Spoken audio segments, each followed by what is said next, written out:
Weekly forecast March 20th to 26th, 2023. Pluto enters Aquarius. Hi, I am Batool astrologer presenting you the weekly forecast commencing on Monday, March the 20th, 2023. This is the week when the world starts to change because Pluto, transformational Pluto, is moving into Aquarius. The last time was about 243 years ago. This is also the week of the spring equinox. If you're in the northern latitudes, it's also a new moon in Aries. A lot of new beginnings with that Aries equinox, with the Aries new moon and powerful transformational Pluto changing signs going into progressive, innovative Aquarius. But before I try to break all that down and how it might apply to you, if you enjoy these kinds of videos and would like to see more of them, click like and subscribe, and don't forget to click on the notification bell so you can receive the latest postings. Alright, let's get this show on the road. On Monday, March the 20th, the moon is in Pisces. The moon sets the tone, the mood of the public, and the Pisces is more sensitive, more empathetic, can get your feelings hurt. The sun by midday on the 20th leaves Pisces of the past 4 weeks and moves into Aries. Pisces was the last sign of the zodiac. It's the end of winter in the northern latitudes. It is a closure, a wrapping up, then the spring equinox in the northern latitudes. It's the first day of Aries. Aries is all new beginnings. It's exuberance. It's spring fever. It's coming alive, so there's a big shift from sensitive inward introspective Pisces to Aries, the fighting spirit, that spring fever, that dynamic courageous energies. On Tuesday the 21st, the moon that had been in sensitive Pisces enters into fiery aggressive Aries, and soon after it is the new moon. When the moon aligns with the sun, there is a new moon every 4 weeks. Wherever it falls in your chart, that is where your attention or priorities be drawn to. But overall, the new moon in Aries is the jumping start for initiating new projects, getting out of the doldrums of the winter. That new moon, new beginnings, giving birth to new ideas. It is setting a tone for a lot of motivation and activity. Now on Wednesday the 22nd, the moon is continuing in fiery Aries, independent Aries, and will align with expansive, optimistic Jupiter. Moon in Aries, kind of fiery and and energized when it's influenced by Jupiter. It wants to expand all that energy, but the Jupiter brings in more optimism, good for traveling, good for making long-range plans, good for teaching, good for learning. That's all those qualities of Jupiter. And then on the 23rd, we start to make history, as Pluto goes into Aquarius.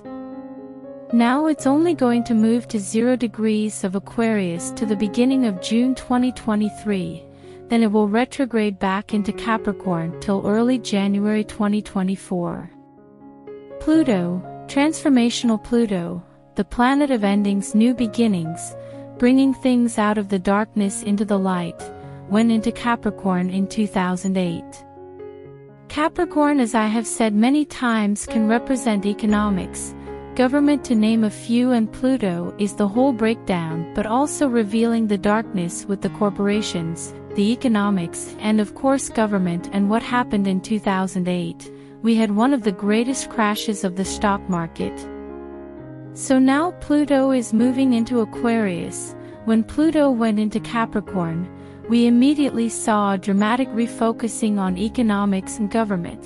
So something is going to be happening in these next couple of months. It starts officially on Thursday the 23rd. Aquarius is technology driven. It's innovative. It's progressive. It looks to the future. Capricorn was always looking to the past. Capricorn was more about tradition and the establishment, where Aquarius, it's more rebellious. Let's look to the future. Let's shake things up. The great thing with Aquarius, it represents democracy. It represents personal freedom. Now Pluto will be in Aquarius for the next 20 years, so most of the world that has been under tyranny of dictators, most people around the world will start rising up against tyranny and dictatorship, but this is a 20-year cycle. It's going to take a long time. Now also on Thursday the 23rd, the moon that had been in fiery motivated Aries goes into steady, calming, grounding Taurus, and soon after that moon in Taurus will be in harmony with Saturn. Saturn rules sign Capricorn. Capricorn is the great earth sign, so Saturn is also very earthy, practical, responsible. So there's this big shift, but what's actually happening on that day is not people who are really sensitive to all this would not be having panic attacks, like we're going out of control, oh my god what's happening, but it would be more of a calming, like this is good, this is ultimately moving the world in the right direction. On Friday, as the moon continues in steady Taurus, the moon crosses Uranus, as it does once a month. Uranus is the planet of surprises. It's also the planet that rules the sign Aquarius, so that moon and Uranus once a month can really motivate people to get out of their ruts, get out of their boring routine, shake things up. Now there could be some unexpected surprises that could shake you up, but the Taurus will keep you grounded. But this is really favorable to be more open to the future, to technology, to innovation. Saturday, March the 25th, Mars, that's been in Gemini since the end of August 2022, will be going into Cancer. Now if you've listened to any of my videos, Mars went retrograde at the end of 2022, which is why Mars is sort of being in the sign of Gemini for 6 weeks. It was there for 7 months because the Mars had to slow down, stop, retrograde, stop, go forwards, so that was a major emphasis. And wherever Mars is impacting your chart, it's trying to trigger a lot of drive and motivation, but now it's moving into the sign of Cancer, but it will only be in Cancer for less than 2 months. Not that wild 7-month cycle. Mars doesn't do very well in the sign of Cancer because Cancer is more reflective, more emotional. Mars is more ego-driven, more fiery, more impatient. So when Mars goes into Cancer, in general, the tone for the world, there could be a lot more anxious, moodiness, impulsiveness. You could channel this by going after goals.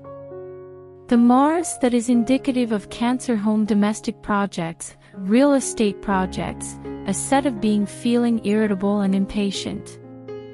You know, go clean out all the closets, you know, repaint the walls, fix the home, do a lot of domestic chores, just drive the energy where you want it to go. Don't be a victim of this anxious, impulsive energies. Now also on the 25th, as Mars goes into emotional Cancer, the moon in Taurus goes void of course, at which point the moon leaves Taurus and void of course and goes into Gemini. When the moon is void of course, the energy is flat, it's unproductive, it is good for resting and reflecting and staying the course, staying with the routine. It is not advised to be launching any important new projects because when you do that project though with the moon void of course, is like there is not a lot of energy to manifest your desired results. The energy is flat, but the moon goes into Gemini. Taurus is slow and steady and wins the race slowly, but surely Gemini, you're like a jackrabbit, running all over the place, is walking and talking and chewing gum at the same time. That moon in Gemini really inspires a lot of talking and networking and jumping from one idea to the other, and as the moon goes to 0 degrees of Gemini, it will be in harmony with Pluto and Aquarius because Aquarius is an air sign.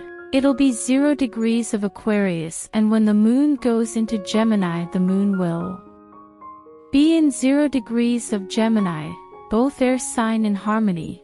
So there's going to be this emotional pull that is the moon to really dig deep. That is, Pluto rules the underworld, rules probing, bring what is hidden, and with the Gemini, the moon and Gemini is a lot of studying and learning and talking and curiosity about your past, that's the moon, your family, that's the moon, your feelings, that's the moon. But with Pluto is trying to transform and let go of any limiting energies, and on Sunday there is no other important astrological events. The moon is not making any aspects to other planets, so it's a relatively calm day for the general public with the moon in Gemini. But the moon in Gemini is not going to be a boring day, because with the Gemini, you're running from appointments to meetings, from driving all over the place. It seeks out a lot of correspondence, interactions, and mental stimulation. I want to thank you for watching. Until next week, be safe and well. If you found anything beneficial in this video, then do like and subscribe, as it helps me to grow my channel.